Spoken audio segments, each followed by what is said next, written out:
Hello friends, welcome to SR study YouTube channel. हमारा topic चल रहा था निर्देशन और परामर्श, जिसमें हमने फर्स्ट पार्ट में निर्देशन के बारे में पढ़ा था। आज इसका सेकंड पार्ट है, इसमें हम परामर्श के बारे में पढ़ेंगे। शुरू करने से पहले वीडियो को लाइक करें, चैनल को सब्सक्राइब करें और अपने दोस्तों के साथ शेयर भी करें। चलिए शुरू करते हैं। पार्ट 2 हमारा टॉपिक है परामर्श। परामर्श का अर्थ और परिभाषाएं। सबसे पहले हम परामर्श की अर्थ और परिभाषाएं देखेंगे। परामर्श के बिना निर्देशन का उद्देश्य पूरा नहीं हो सकता है। परामर्श के बिना निर्देशन का उद्देश्य पूरा नहीं हो पाता है। आज पग पग पर व्यक्ति के समक्ष जटिल समस्याएं हैं। इन समस्याओं का अध्ययन एवं समाधान एक जटिल कार्य है। मीन्स परामर्श जो है उसके बिना हम निर्देशन नहीं कर सकते, यानी निर्देशन करने के पहले व्यक्ति को परामर्श की ज़रूरत पड़ती है। और जो व्यक्ति के पास, क्योंकि आज का जो युग है, आज के युग में व्यक्ति के पास बहुत सी ऐसे जटिल समस्याएं हैं जिनके लिए व्यक्ति को परामर्श की ज़रूरत पड़ती है। समय के परिवर्तन स्वरूप समस्याओं के स्वरूप के आधार पर परामर्श की प्रक्रिया भी परिवर्तित हो चुकी है। अब इस प्रक्रिया को संपन्न करने हेतु अधिक योग्य, कुशल एवं प्रशिक्षित विशेषज्ञों की आवश्यकता पड़ती है। मीन्स आप परामर्श हम ऐसे नहीं किसी भी पर्सन से परामर्श ले लें। परामर्श के लिए हमें एक ऐसे पर्सन की आवश्यकता पड़ेगी जिसके पास वो योग्यता हो, परामर्श देने की योग्यता हो, और जिस चीज़ के बारे में हम या जिस समस्या के बारे में हम परामर्श ले रहे हैं वो समस्या से रिलेटिव उसके पास कुशलता हो या उसको अनुभव हो उस चीज़ का, तो हम ऐसे व्यक्ति से परामर्श ले सकते हैं या ऐसा व्यक्ति परामर्श दे सकता है। परामर्श शब्द दो व्यक्तियों से संबंधित है। परामर्श शब्द दो व्यक्तियों से संबंधित है, परामर्शदाता तथा परामर्श प्रार्थी। परामर्शदाता क्या होता है? जो परामर्श देता है, और परामर्श प्रार्थी वो जो परामर्श चाहता है या जिसको परामर्श चाहिए होता है। परामर्शदाता परामर्श चाहने वाले व्यक्ति की समस्या को समझने का प्रयास करता है, तत्पश्चात उसके समाधान में सहायता करता है। यानी जो परामर्शदाता है, जो भी उससे परामर्श लेने आता है, तो वो उसकी सबसे पहले उसकी प्रॉब्लम को समझता है, उसके बाद अपने सुझाव देता है। विभिन्न विद्वानों ने परामर्श शब्द को परिभाषित करने के प्रयास प्रारंभ से ही किए हैं। तो देखते हैं कि अलग अलग विद्वानों ने अपनी परिभाषाएं क्या दी हैं परामर्श के बारे में। हमारा पहला है वेबस्टर शब्दकोश के अनुसार। ये शब्दकोश के अनुसार जो परामर्श है उसकी डेफिनेशन है पूछताछ, यानी पारस्परिक तर्क वितर्क या विचारों का पारस्परिक आदान प्रदान ही परामर्श है। इसके अकॉर्डिंग जो परामर्श है उसकी डेफिनेशन है कि जो तर्क वितर्क होते हैं, विचारों का आदान प्रदान जो व्यक्ति करता है, कोई किसी भी प्रॉब्लम को लेकर किसी अपने आसपास के पर्सन से डिस्कस करना, जो कुछ भी बातें उनको पॉजिटिवली या नेगेटिवली किसी भी प्रकार से, तो वो क्या कहलाते हैं? परामर्श आता है वेबस्टर शब्दकोश के अनुसार। अब हम पढ़ते हैं डॉक्टर सीताराम जायसवाल के शब्दों में परामर्श की डेफिनेशन। डॉक्टर सीताराम जायसवाल के शब्दों में परामर्श का मूल तत्व दो व्यक्तियों के बीच ऐसा संपर्क है जिसमें एक व्यक्ति दूसरे व्यक्ति को स्वयं को समझने में सहायता देता है। मीन्स जायसवाल जी के शब्दों में जो परामर्श है वो होता है कि इसमें दो व्यक्ति होते हैं, जो दूसरा व्यक्ति होता है यानी जो परामर्श देता है वो परामर्श लेने वाले को इस तरीके से परामर्श देता है कि परामर्श लेने वाला, गाइडेंस लेने वाला अपने आप को समझ सके, पहचान सके अपने आप को, ताकि वो अब उससे रिलेटिव समस्याओं को भी जान सकता है और समझ सकता है। थर्ड है हमारा मायर्स के अनुसार। मायर्स के अनुसार परामर्श क्या होता है? परामर्श का तात्पर्य दो व्यक्तियों के संपर्क से है जिसमें एक को किसी प्रकार की सहायता प्रदान की जाती है, उसे परामर्श कहा जाता है। मतलब हर किसी का लगभग यही है कि दो व्यक्ति परामर्श में होते हैं जिसमें से एक परामर्श देता है, दूसरा परामर्श लेता है। थर्ड है एरिक्सन ने क्या कहा? एरिक्सन ने कहा एक परामर्श साक्षात्कार व्यक्ति से संबंधित व्यक्ति का संबंध है जिसमें एक व्यक्ति अपनी समस्याओं तथा आवश्यकताओं के साथ दूसरे व्यक्ति के पास सहायता हेतु जाता है। एरिक्सन ने कहा है कि ऐसा व्यक्ति जो किसी समस्या में है, वो अपनी समस्या को सुलझाने के लिए दूसरे व्यक्ति के पास इस उम्मीद से जाता है कि वो उसकी समस्या को समझेगा और उसको सॉल्व करने में उसकी हेल्प करेगा। 5th है, कार्ल रोजर्स ने लिखा है। कार्ल रोजर्स के अकॉर्डिंग परामर्श एक निर्धारित रूप से स्वीकृत ऐसा संबंध है जो परामर्श प्रार्थी को स्वयं को समझने में प्राप्त सहायता देता है, जिससे वह अपने जीवन ज्ञान के उपयोग से नए निर्णय ले सके। यानी परामर्श के द्वारा व्यक्ति जब किसी से परामर्श लेता है तो उसके परामर्श के द्वारा व्यक्ति अपने आप को समझ सकेगा और अपने आप को समझेगा तो अपने से रिलेटिव समस्याओं को समझेगा और अपने आने वाले जीवन के लिए वो नए नए निर्णय ले सकता है। 6 है, रॉबिन्सन के शब्दों में परामर्श शब्द दो व्यक्तियों के संपर्क की उन सभी स्थितियों का समावेश करता है जिसमें एक व्यक्ति को उसके स्वयं के एवं वातावरण के मध्य प्रभावशाली समायोजन प्राप्त करने में सहायता दी जाती है। यानी परामर्श दो व्यक्तियों के बीच ऐसा संपर्क है, यानी दो व्यक्तियों के बीच की वो कन्वर्सेशन है जिसमें एक व्यक्ति दूसरे व्यक्ति को उसके आसपास के वातावरण में ढलने के लिए उसकी हेल्प करता है। 7 रोलो के अनुसार परामर्श प्रार्थी को सामाजिक दायित्वों को सहर्ष स्वीकार करने में सहायता करना, उसे साहस देना जिससे उसमें हीन भावना उत्पन्न ना हो तथा सामाजिक व व्यवहारिक उद्देश्यों की प्राप्ति में उसकी सहायता करने।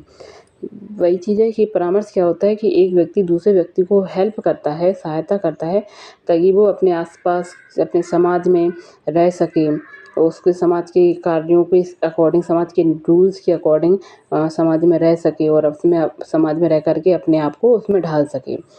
तो वो रोले के अकॉर्डिंग परामर्श की डेफिनेशन यही होती है। तो ये तो हमने देखी परामर्श की डेफिनेशन। अब हम देखेंगे परामर्श की विशेषताएं। परामर्श की विशेषताएं क्या होती हैं? परामर्श की विशेषताएं हैं, परामर्श की प्रक्रिया दो व्यक्तियों के पारस्परिक संबंध पर आधारित होती है। ये तो मोस्ट इम्पोर्टेंट है कि परामर्श में दो व्यक्तियों की ज़रूरत पड़ती है, तभी तो एक व्यक्ति परामर्श दे पाएगा और दूसरा व्यक्ति परामर्श ले पाएगा। तो परामर्श में दो व्यक्तियों का होना बहुत ज़रूरी है। फिर ब्रीवर का मत है परामर्श विचार विमर्श तथा मित्रतापूर्ण वाद विवाद है। यानी परामर्श में हम विचार विमर्श करते हैं और वाद विवाद भी करते हैं। इसमें विचार लादने की चेष्टा नहीं, यानी परामर्श में हम किसी के ऊपर विचार थोप नहीं सकते या किसी को एकदम फोर्स नहीं कर सकते कि नहीं आपको मेरी जो गाइडेंस लेनी ही पड़ेगी, इसे तक थोप नहीं सकते। अगर सामने वाले को समझ में आता है तो वो आपका परामर्श एक्सेप्ट करेगा और नहीं आता है तो नहीं करेगा, तो उसको कोई ज़बरदस्ती नहीं कर सकते।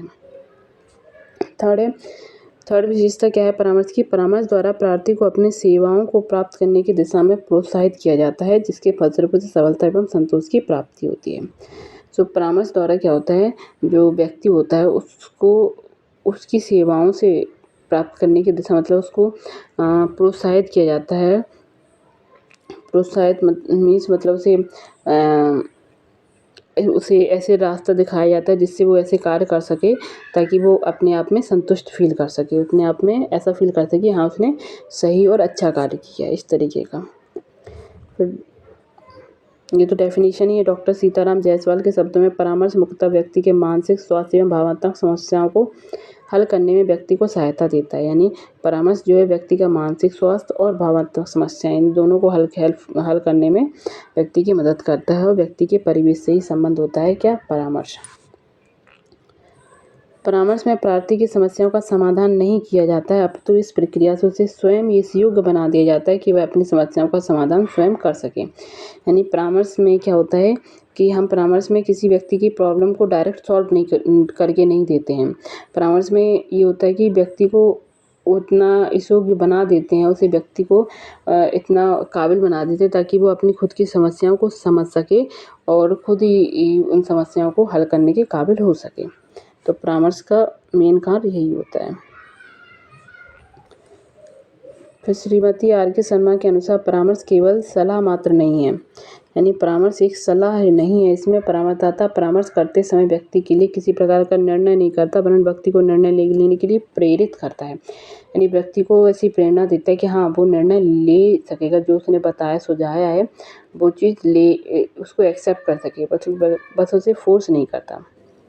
इस प्रकार परामर्श की प्रक्रिया उसी समय समाप्त हो जाती है जबकि परामर्श प्राप्त करने वाले को परामर्शदाता किसी निर्णय पर पहुंचने में सहायता दे देता है, बस हेल्प कर दे। बाकी फिर वो परामर्श लेने वाले के ऊपर डिपेंड रहता है कि वो परामर्श लेता है या उस परामर्श को अच्छी तरीके से एक्सेप्ट करता है या नहीं। रेन के मतानुसार परामर्श व्यक्तिगत होता है, सामूहिक नहीं होता है। निर्देशन हमने पढ़ा था पिछले उसमें, तो निर्देशन सामूहिक भी होता है व्यक्तिगत भी होता है, जबकि परामर्श क्या होता है सिर्फ व्यक्तिगत होता है, परामर्श सामूहिक नहीं होता है। सामूहिक परामर्श अर्थहीन और अस्वाभाविक है, दोनों में सामंजस्य नहीं है। व्यक्तिगत परामर्श पुनरुक्ति यह सदा व्यक्तिगत होता है, यानी परामर्श हमेशा व्यक्तिगत ही होता है, सामूहिक नहीं होता है। यानी परामर्श दो व्यक्तियों के बीच में ही होता है, दो से ज़्यादा व्यक्तियों के बीच में नहीं होता। परामर्श की प्रक्रिया निर्देशात्मक होती है, यानी परामर्श के द्वारा में हम क्या निर्देश दे सकते हैं। इसमें परामर्श प्रार्थी के संबंध में संपूर्ण तथ्यों का संकलन करके संबंधित अनुभवों पर बल दिया जाता है। प्रार्थी अपनी समस्याओं के समाधान हेतु वांछित सुझाव चाहता है तथा समस्याओं के समाधान हेतु वैज्ञानिक सुझाव की आवश्यकता होती है। वैज्ञानिक सुझाव ही परामर्श कहलाते हैं। यानी व्यक्ति को जो भी हम लॉजिकल जो परामर्श जो सुझाव देते हैं वही क्या कहलाएंगे, उसके परामर्श कहलाएंगे। परामर्श के द्वारा समस्या समाधान हेतु आत्मविश्वास का विकास होता है, यानी किसी की परामर्श से अगर किसी की प्रॉब्लम सॉल्व होती है तो उसके अंदर फिर कॉन्फिडेंस जागृत होगा, उसमें विश्वास बढ़ेगा और वो परामर्श फिर और भी आगे ऐसे परामर्श ले सकता है। परामर्श की प्रक्रिया प्रार्थी केंद्रित होती है, यानी परामर्श देने वाला परामर्श लेने वाले को ही सेंटर में रखता है ताकि उसमें जो विचार विमर्श हैं या तर्क वितर्क जो हो रहे हैं वो उसको समझने के योग्य बन सके, अपनी समस्याओं के समाधान हेतु उचित निर्णय लेने में सक्षम हो सके। इसलिए परामर्श जो होता है वो प्रार्थी केंद्रित होता है। परामर्श के परिणाम स्वरूप प्रार्थी की भावनाओं में परिवर्तन होता है। ये तो नॉर्मल है कि प्रार्थी की भावनाओं में परिवर्तन हो सकता है। पहले हो सकता है परामर्श के पहले प्रार्थी को कुछ ऐसा लग रहा हो, स्टूडेंट को कुछ ऐसा लग रहा हो कि वो उस बात को मानने के लिए योग्य ना हो, लेकिन जब उसने परामर्श दिया, उनके विचारों को समझेगा, तब वो ये फील कर पाए कि हाँ, इन्होंने जो हमें परामर्श दिया या गाइडेंस दी है वो सही है। तो उसकी भावनाओं में परिवर्तन करने के योग्य होता है परामर्श।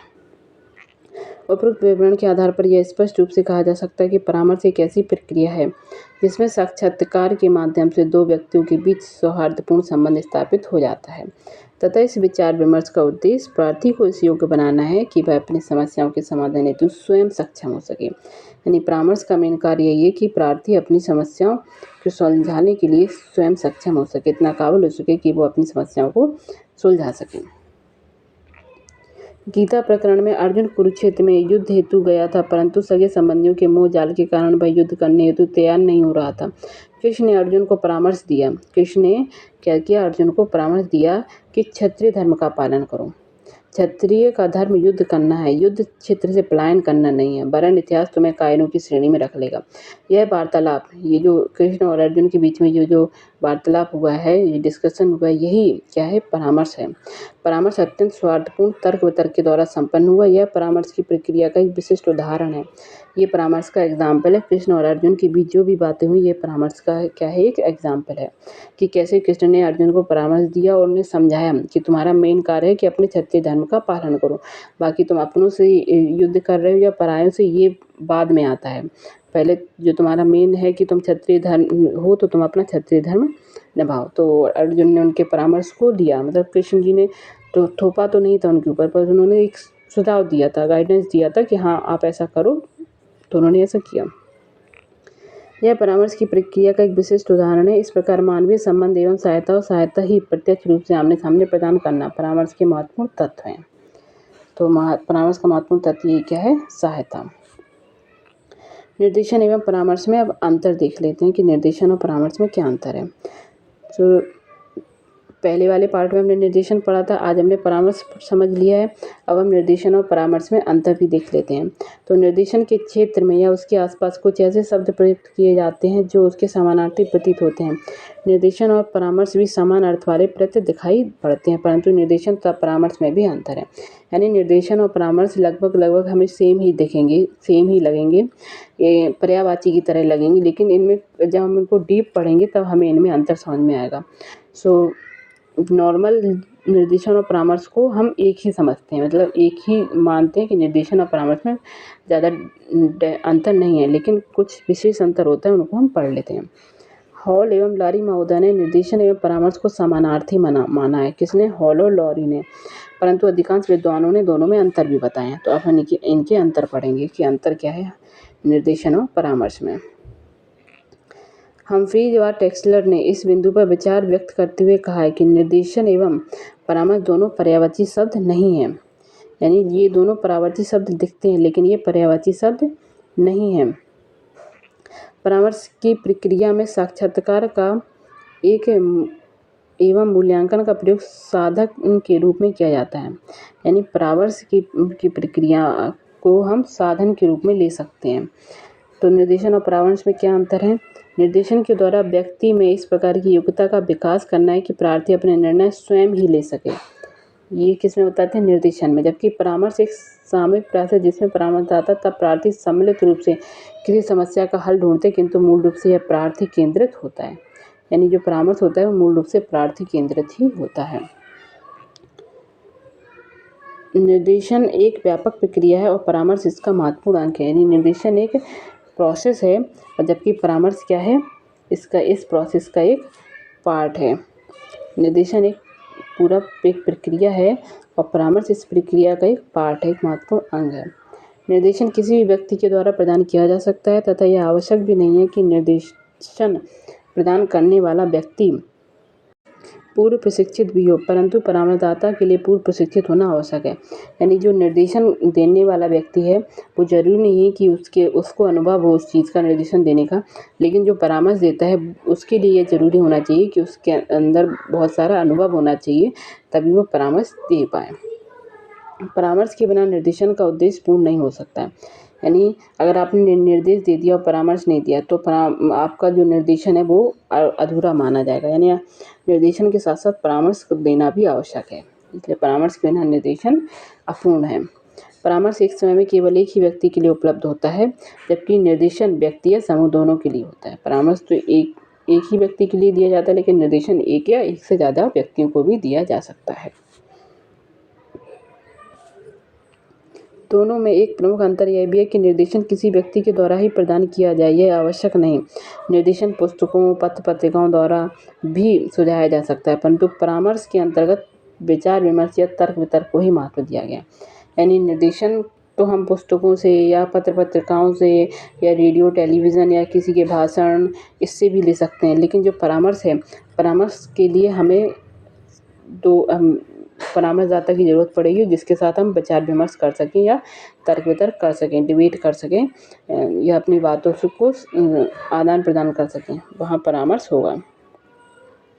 डॉक्टर सीताराम जायसवाल के शब्दों में परामर्श मुख्यतः व्यक्ति के मानसिक स्वास्थ्य एवं भावात्मक समस्याओं को हल करने में व्यक्ति को सहायता देता है। यानी जो परामर्श है वो व्यक्ति की मानसिक और भावात्मक समस्याओं को हल करने में हेल्प करता है, जबकि जो निर्देशन है का संबंध व्यक्तिगत समस्याओं के साथ साथ शैक्षिक, व्यावसायिक एवं अन्य समस्याओं से भी होता है। यानी निर्देशन सिर्फ व्यक्तिगत समस्याएं ही भी नहीं, शैक्षिक समस्याओं में भी दिया जाता है, व्यावसायिक समस्याओं में भी दिया जा सकता है और जो अदर समस्याएं हैं उनमें भी निर्देशन दिया जा सकता है, जबकि परामर्श मानसिक और भावात्मक समस्याओं के लिए ज़्यादा हेल्पफुल होता है। सो निर्देशन और परामर्श में अंतर होते हुए भी निर्देशन और परामर्श एक दूसरे के पूरक ही हैं। यानी निर्देशन और परामर्श में अंतर तो बहुत हैं, लेकिन निर्देशन और परामर्श लगभग सेम ही हैं, पर कुछ पॉइंट को छोड़ दें तो लगभग निर्देशन और परामर्श एक ही है। सो फ्रेंड्स, आज हमने निर्देशन और परामर्श, इसके पहले वाले वीडियो में हमने निर्देशन पढ़ा था, इस वीडियो में हमने परामर्श पढ़ लिया और निर्देशन और परामर्श के बीच अंतर भी पढ़ लिया। सो फ्रेंड्स, आज के लिए इतना ही। नेक्स्ट वीडियो में हम नया टॉपिक लेके आएंगे। जब तक के लिए चैनल को सब्सक्राइब कर लें, वीडियो को लाइक कर लें और ऐसे दोस्तों के साथ शेयर करें जिनको इनकी ज़रूरत है या इन वीडियो की ज़रूरत है। चलिए मिलते हैं नेक्स्ट वीडियो में।